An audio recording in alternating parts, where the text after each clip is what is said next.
આખું વરસ સ્ટોર કરી શકો એવી આપણે ચોખાના લોટની મમરી, એ પણ સાબુદાણાના લોટ વગર, અને આપણે સોડા વગર એ કેવી રીતે બનાવી, એકદમ સોફ્ટ અને પોચી રહે. તો ચાલો એના માટે હું તમને અહીંયા માપ બતાવી દઉં છું. માપમાં મેં આમ તો 500 ગ્રામ ચોખાનો લોટ લીધેલો છે. લોટ તમને ગમે ત્યાંથી, તમને ઘંટીએથી મળી જશે અથવા કરિયાણાની દુકાનેથી મળે, અને જો તમારા ઘરમાં ચોખા હોય તો તમે એને પણ પીસી શકો છો. તો ચાલો મેં અહીંયા 3.5 વાટકી આપણે લોટ લઈ લીધો છે ચોખાનો, અને એ આપણે 1 કે 3 ગણું પાણી આપણે લઈશું. તો 1 વાટકીમાં આપણે 3 વાટકી પાણી લઈશું. તો ચાલો એના માટે હું તમને પાણી બતાવી દઉં. તો કેટલું પાણી આપણે લઈશું. આ ચોખાના લોટને આપણે બાજુ પર મૂકી દઈશું.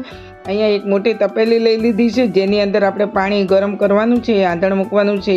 તો ચાલો અહીંયા મેં 1 વાટકીને અંદર આપણે 3 ગણું પાણી લીધું છે, એટલે ટોટલ મેં અહીંયા 10 વાટકી પાણી લઈ લીધું છે. તો હવે આ પાણી આપણે બધું અંદર આપણે ગરમ કરવાનું છે.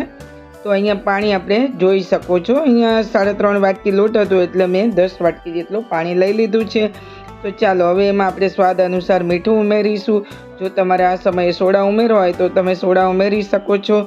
અને હવે આપણે આને ગરમ કરવા મૂકવાનું છે, અને ગરમ થાય ત્યારે તમારે જો સોડા ઉમેરવા હોય તો તમે ઉમેરી શકો છો, પણ તમે વગર સોડાએ પણ તમે આને એકદમ ફૂલાવીને બનાવી શકો છો. તો એના માટે મેં અહીંયા અજમો લઈ લીધો છે, પણ અજમો મેં અહીંયા આખો જ ઉમેરેલો છે. જો સંચાની અંદર નીકળી જાય તો સારું, નહીં તો પણ તમારે અજમાના પાવડર કરીને ઉમેરવો. તો મેં અજમો અંદર ઉમેરી દીધો છે. બીજું આપણે કાંઈ ઉમેરવાનું નથી. તો આ મમરીને આપણે ઝીણી જાળીવાળીમાં અંદર કાઢવાની. એક સિક્રેટ હું તમને બતાવું છું, બિલકુલ સોડા વગર તમે ઉમેરશો એટલે એકદમ ક્રન્ચી અને ફૂલીને તમારી કડક અને પોચી એવી સરસ થશે. તો પાણી હવે આપણું સારી રીતે ઉકળી ગયું છે. તો હવે આપણે લોટને, જે ચોખાનો લોટ છે એને અંદર નાખી દેવાનો છે, અને ધીમે ધીમે તમારે નાખવું. અને આ રીતે વેલણ તમારે હાથમાં તૈયાર રાખવું. તો શું છે, જો તમે આ રીતે વેલણ નહીં રાખો ને તો તમારે એકદમ ગાંઠા પડવાની શક્યતા છે. તો આ રીતે તમારે લોટ ઉમેરતા જવું અને લગાતાર એને ચલાવતા રહેવું. તો એકદમ સ્મૂથ આપણે એવું તમારો લોટ ખીચું તૈયાર થશે. અને ખીચું ચલાવતી વખતે તમારે વેલણ જરા કંઈ પણ છોડવાનું નથી. તો છે ને એકદમ ગાંઠા વગરનું. તો આ રીતે આપણે એનું ખીચું તૈયાર કરવાનું છે. ચાલો ખીચું પણ તૈયાર થઈ ગયું છે, એને આપણે નીચે ઉતારી લઈશું. તો ફરી પાછું મેં ઢોકળિયામાં પાણી ગરમ કરવા મૂકી દીધું છે, અને આ જે ખીચાનો લોટ છે ને એ આપણે ઢોકળિયામાં બાફવા મૂકી દેવાનો છે. તો ચાલો હું અહીંયા લઈ લઉં છું, અને થોડો થોડો જ તમારે એને, જેટલો તમારે સેવ મમરી પાડવી હોય ને એટલો જ તમારે લોટ લેવો. તો હવે આપણે આ લોટ લઈ લીધો છે ને, આ લોટને આપણે તમારે જો એના ગોયણા કરી અને થોડું હાથમાં તેલ લગાવવું, અને ગરમા ગરમ છે.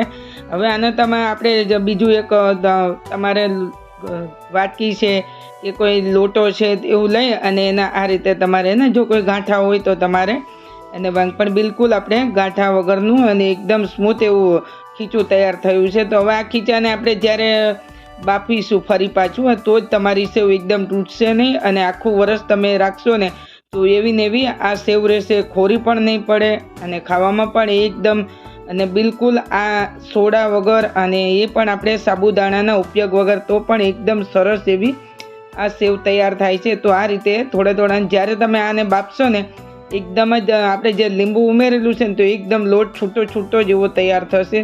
તો ફ્રેન્ડ્સ, તમે પણ આ રીતે જો લીંબુ ઉમેરશો ને તો તમારી સેવ એટલી સરસ બનશે ને, અને તમારું જે ખીચું છે ને એ સરસ એકદમ પોચું પોચું તૈયાર થશે. અને તમને જ્યારે સેવ મમરી પાડશો ને તો તમને સેવ મમરી પાડવામાં પણ તમને એકદમ ઇઝી રહેશે. તો આ રીતે તમે મિત્રો બનાવજો. અને હવે આપણે આ રીતે બાફવા મૂકી દીધું છે, અને 2-5 મિનિટ માટે આપણે રાખીશું, અને પછી આપણે નીચે ઉતાર. તો મેં અહીંયા લઈ લીધું છે, જોઈ શકો છો, અને અહીંયા એક કાસરોટમાં લઈ લીધું છે.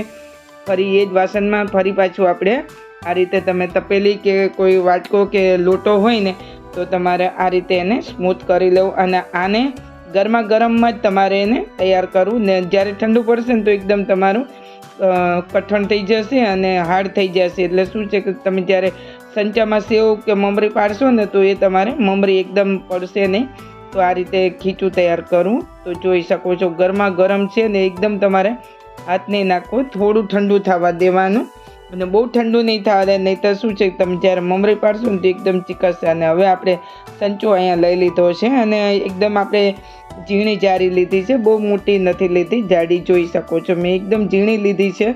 અને હવે આપણે થોડું થોડું બેટર લઈશું આ રીતે હાથમાં, જોઈ શકો છો. જો ઠંડુ થતાં જ થોડું એકદમ કડક થવા આવ્યું છે આ રીતે. એટલે આને ગરમા ગરમ જ્યારે હોય ને ત્યારે જ તમારે આ કામ કરવું. અને જો તમે એકલા બનાવતા હોય ને તો તમારે થોડું એવું લઈને જ બનાવવું, નહીં તો શું છે કે તમને તમારો બગાડ પણ થઈ જાય અને બને પણ નહીં. તો અહીંયા મેં એક કપડું પાથરી દીધું છે અને સેવ આપણે લોટ અંદર ભરી દીધો છે અને આ રીતે હું એના નાના નાના થોડા પાડું છું. એટલે શું છે બહુ જાડું કરશો ને તો સુકાવામાં બહુ વાર લાગશે. એટલે મેં અહીંયા પતલી એવી સેવ આ રીતે નાના ગુચરા પાડી દઉં છું. તો જોઈ શકો છો એકદમ જ સરસ રીતે તૈયાર થઈને નીકળી આવે છે અને તમારે એને તોડવાની પણ ઝંઝટ નહીં. અને આ રીતે જ્યારે તમે સેવ પાડો ને તો એક આંટો તમારે ઉલટો ફેરવી દેવો, એટલે શું છે સેવ તમારી નીકળવાનું બંધ થઈ જાય.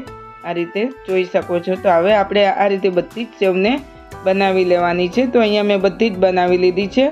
અને બીજી મેં જે સેવ બનાવીને એ સેવ મેં કલરવાળી બનાવી છે, જે ખાવાનો ફૂડ કલર આવે છે ને એ કલર લીધેલો છે.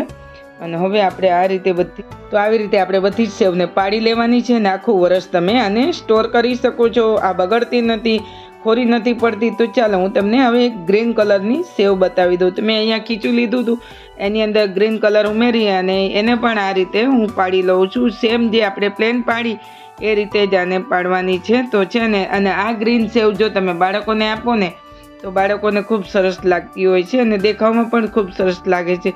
તો છે ને ફ્રેન્ડ્સ, રેસિપી આ સેવને બનાવી.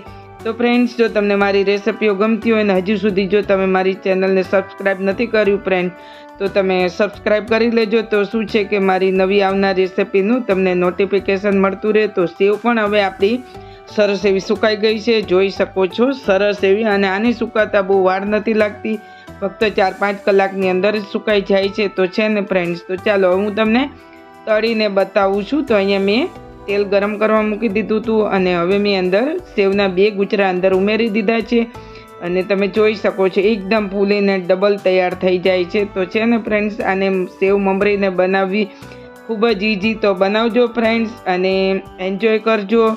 અને વેકેશનમાં બાળકોને કંઈક નવું બનાવીને આપો તો બાળકો તો આ ચોખાની મમરી આખું વરસ તમે આ રીતે બનાવીને સ્ટોર કરી શકો છો. બગડતી નથી અને ખાવામાં પણ ખૂબ જ ટેસ્ટ લાગે છે.